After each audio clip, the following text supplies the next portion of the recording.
हम जो बहुसंख्यक समाज के लोग हैं या जो भी नीचे तबके के लोग हैं, जो छोटे बिजनेसमैन हैं, जो बिल्कुल स्मॉल मीडियम बिजनेसमैन हैं, उनकी भले के लिए कोई भी चैम्बर काम नहीं करता। बट इस बात की कोई गारंटी नहीं है कि आप आईएएस हैं तो आपका बेटा आईएएस हो जाएगा, या आप बड़े पीसीएस हैं तो आपका बेटा पीसीएस हो जाएगा। तो क्या जरूरत है? जरूरत है आपको समृद्धि करने की। तो क्या मैटर है कि अगर आप बिजनेस करेंगे तो आपका अगला जनरेशन उस बिजनेस में शामिल हो सकता है, उस बिजनेस को संभाल सकता है। आपको नौकरी खोजने की जरूरत नहीं पड़ेगी। तो आप नौकरी मांगने वाले नहीं, नौकरी देने वाले बने। ये मेरा संदेश।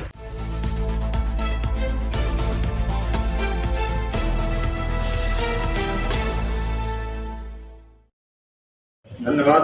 और मंच पर बैठे हुए सभी आगंतुकों को हमारा सादर नमस्कार, और आए हुए जितने भी लोग हैं सबको बहुत बहुत धन्यवाद कि इतने पेशेंस से बैठ के और आप लोग सुन रहे हैं और इसका लाभ ले रहे हैं। और NSIC के जो अधिकारी आए हुए हैं, OP Singh sir, DK Singh sir और भी जो दूसरे लोग हैं, उनका हम बहुत धन्यवाद करते हैं कि उन्होंने अपनी स्कीम के बारे में बताया, जिससे हमारे मेंबर लाभ ले सकते हैं और उनसे जाके पर्सनली मिल भी सकते हैं। NSIC एक ऐसा संस्थान है जो हर किसी को रोजगार देने की ताकत रखता है, चाहे आप इंजीनियर हो, चाहे पढ़े लिखे हो, चाहे बेपढ़े हो, अनपढ़ को भी रोजगार देने की ताकत रखता है।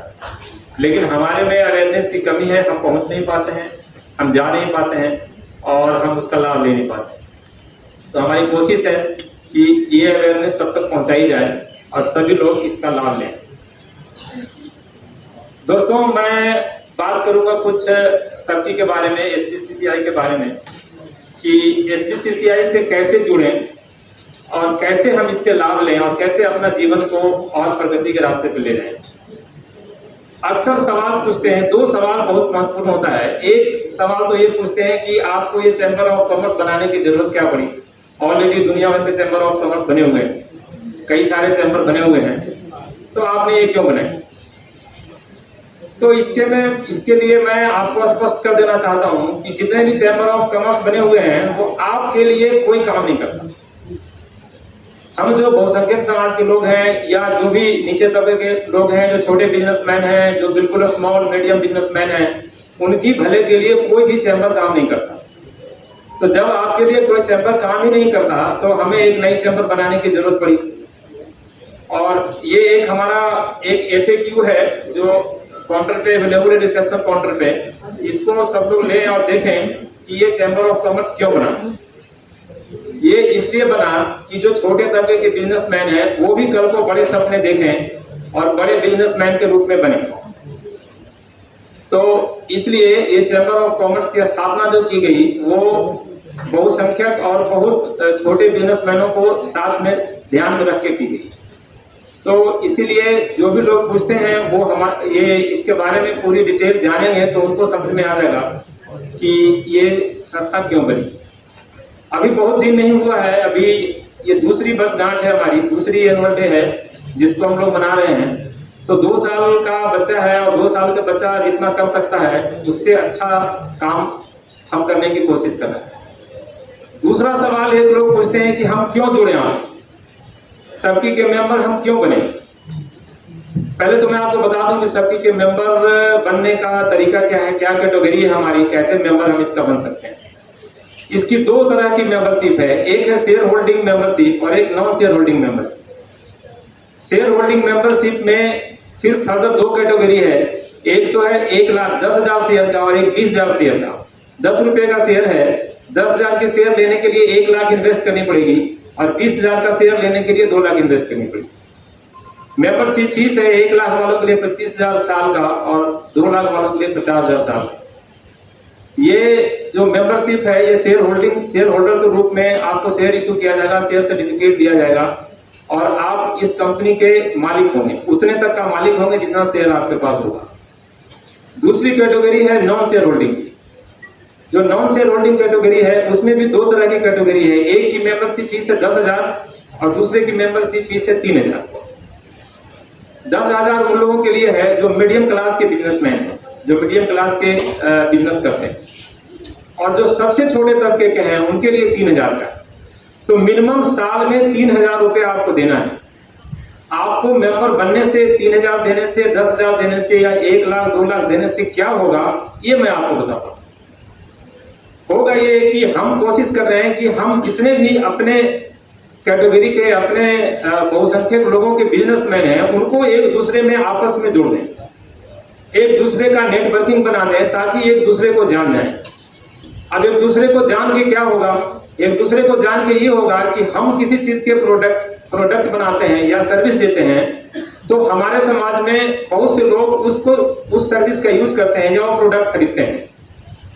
आपको ये जानकर आश्चर्य होगा कि जो 75-80% जो कंज्यूमर है वो हम ही हैं, लेकिन हम प्रोडक्शन नहीं करते हैं, हमारे पास प्रोडक्शन की कैपेसिटी नहीं है, लेकिन हम कंज्यूमर हैं। अगर हम अपने बिजनेसमैन को जान जाएं तो फिर हम अपने आदमी का प्रोडक्ट कंज्यूम करेंगे। जैसे छोटी सी बात है कि जैसे अभी एक भाई साहब थे, वो कोरियर का काम करते हैं। अब कोरियर का काम करते हैं तो हम जानते नहीं है कि कोरियर का काम करते हैं, तो कैसे जानेंगे हम ऐसे जानेंगे कि जब हम ऐसी मीटिंग करेंगे और छोटी छोटी मीटिंग करेंगे। हमारी मीटिंग होती रहती है, हर 15 दिन महीने में मीटिंग होती रहती है, छोटे छोटे ग्रुप में 20, 25, 30 लोगों का। तो जब उसमें क्लोज इंटरेक्शन होगा, क्लोज मिलेंगे, एक दूसरे को जानेंगे, तो एक दूसरे की समस्या समझेंगे और एक दूसरे की समस्या हम दूर करेंगे। ये पर्पस है। तो ये हुआ एक बात। ये तो छोटे बिजनेसमैन हैं जिनकी समस्याएं हैं, उनको समस्याओं का नेटवर्किंग में जब आएंगे तो उनकी समस्या दूर होगी। जो बड़े बिजनेसमैन हैं, जो जिनकी टर्नओवर लेस देन 100 करोड़ है, उनके लिए 1 लाख का शेयर होल्डिंग है, और जो मोर देन 100 करोड़ है उनके लिए 2 लाख का शेयर होल्डिंग। हमने जब हमारी स्थापना हुई थी उसके करीब 3 महीने बाद हमने पूरे मंत्रालय को, भारत सरकार के सभी मंत्रालय को चिट्ठी लिखा, और हमने ये लिखा कि हम एक चैम्बर ऑफ कॉमर्स हैं, जो हम मेजॉरिटी ऑफ पीपल को रिप्रेजेंट करते हैं और उनके लिए हम काम करना चाहते हैं। आप जब भी कोई पॉलिसी बनाएं, कोई सरकार की स्कीम हो, कोई भी ऐसी फंक्शन हो जहां चैम्बर को बुलाते हैं, तो हमें भी बुलाएं। उसके बाद हमने मिनिस्ट्री को लिखा, फिर मिनिस्टर को लिखा। एक तो सेक्रेटरी को लिखा, चीफ सेक्रेटरी को, दूसरा हमने सारे मिनिस्टर को लिखा, जितने भी मंत्रालय हैं उनके जो भी मंत्री हैं उनके नाम से पर्सनल लिखा। हमारे पास बहुत से, हमने पीएमओ को लिखा, हमने राष्ट्रपति को लिखा। बहुत जगह से एक्नॉलेजमेंट आई, बहुत जगह से नहीं आई, कुछ जगह से इन्विटेशन भी आई। एमएसएमई मंत्रालय से हमारे को इन्विटेशन आई थी जब पीएम ने विज्ञान भवन में प्रोग्राम किया था एमएसएमई के लिए। तो इस तरह से हम अपनी रिप्रेजेंटेशन दर्ज करना चाहते हैं सरकार के यहाँ कि हम भी एक चैम्बर हैं जो हम majority of people of India के लिए काम करना चाहते हैं। तो अभी क्या है कि जो शेयर होल्डर हैं वो डायरेक्टर हो सकते हैं इस कंपनी के, वो पॉलिसी मेकिंग में हो सकते हैं, कोर ग्रुप के मेंबर हो सकते हैं। तो जब आप शेयर होल्डर बनेंगे तो आज न कल वो दिन दूर नहीं जब हम सरकार के यहाँ डेलीगेशन भेजेंगे, तो उस डेलीगेशन में जो पार्ट ऑफ डेलीगेशन होंगे वो शेयर होल्डर मेंबर होंगे। शेयर होल्डर बनने का ये फायदा है।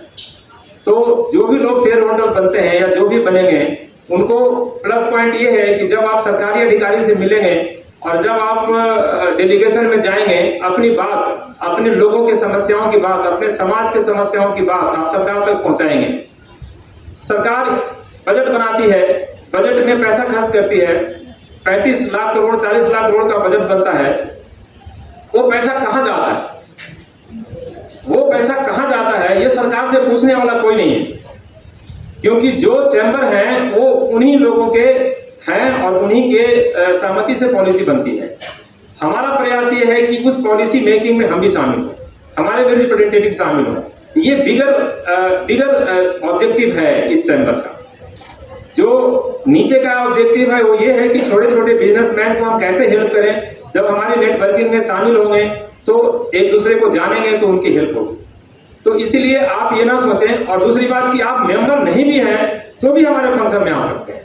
हमारे फंक्शन में आए, हमारे मीटिंग में आए, एक दूसरे को जाने, अपनी समस्या बताएं, लोगों से समझें कि कौन आदमी हमको कहाँ हेल्प कर सकता है।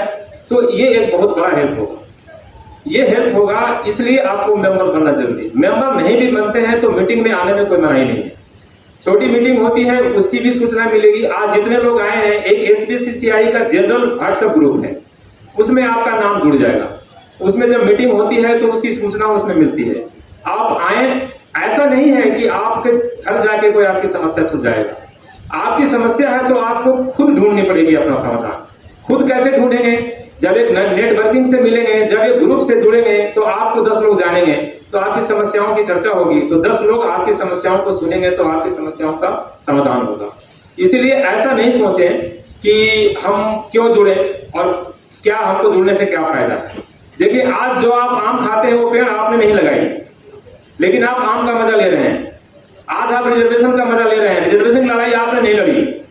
तो आज जो ये चैम्बर है, ये चैम्बर की जब स्थापना हुई है, जब ये चैम्बर अपने मैच्योरिटी पे होगा तो इस देश की बड़ी बड़ी समस्याओं का समाधान करने के काबिल होगा, पॉलिसी मेकिंग में शामिल होगा।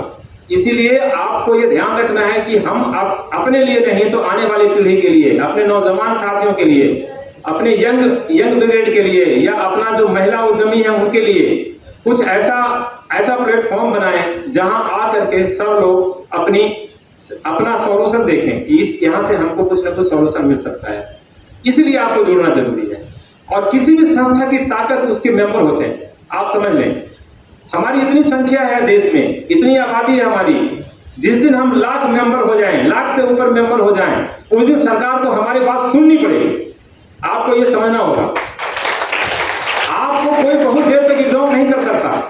इग्नोर तभी तक कर सकता है जब तक आप अपनी आवाज बुलंद नहीं करते।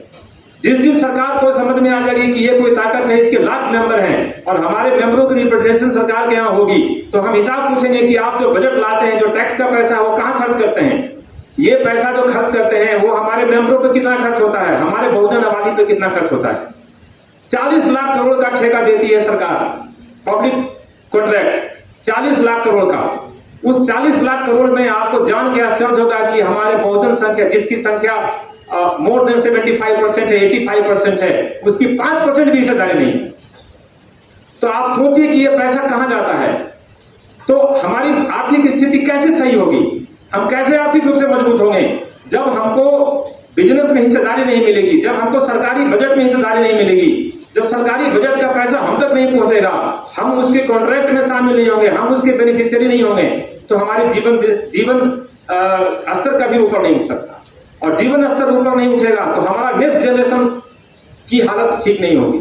हमारे नेक्स्ट जनरेशन, आज की तारीख में पढ़ाई इतना महंगा हो गया, चाहे वो आप मेडिकल की हो, चाहे इंजीनियरिंग का हो, चाहे मैनेजमेंट का हो, चाहे कोई भी स्ट्रीम ले लीजिए, इतनी महंगी हो गई कि एक साधारण आदमी, एक नौकरी करने वाला आदमी के बस की नहीं है कि उसका बच्चा अगर मेडिकल कर जाए तो उसको खर्चा दे सके।